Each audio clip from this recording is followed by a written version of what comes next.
First GST council கூட்டம் 54வது கூட்டம். இந்த கூட்டம் இதுக்கு வந்து தலைமை யார் தாங்கிறாங்கன்னா நிர்மலா சீதாராமன் அவர்கள் தலைமை தாங்கிறாங்க. இது எங்க நடந்திருக்கு அப்படிங்கிறது டெல்லியில் நடந்திருக்கு. ஃபர்ஸ்ட் பார்த்தீங்கன்னா ஜிஎஸ்டி கவுன்சில் கூட்டம் எங்க நடக்குதுன்னா டெல்லியில் நடக்குது. இது கூட்டம் வந்து 54வது கூட்டம் என்று சொல்லப்படுது. தலைமை வந்து யாருன்னு பார்த்தா நிர்மலா சீதாராமன் அவர்கள். இப்போ அந்த கூட்டத்தில் என்ன பேசப்பட்டிருக்கு அப்படின்னு பார்த்தா ஜிஎஸ்டியை பற்றி தான் அதிகமாக பேசியிருப்பாங்க. ஏன்னா அதுக்கான கூட்டம் தான் அந்த கூட்டம்.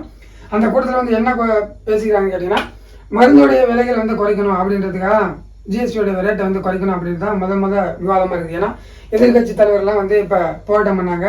நிறைய நியூஸ் பேப்பரில் கூட பார்த்துருப்பீங்க, போராட்டம் அங்கே பண்ணுறாங்க. ஏன்னா மருந்துக்கு, புற்றுநோய் மருந்துக்கு அதாவது பேசிக்காகவே மருந்து ஒரு விலை இருக்குதுல்ல, அதுக்கான ஜிஎஸ்டி வந்து ரேட் அதிகம். அதாவது வந்து 12%. இது நீங்கள் நிறைய பேர் தெரிஞ்சிருக்காது இந்த விஷயம்.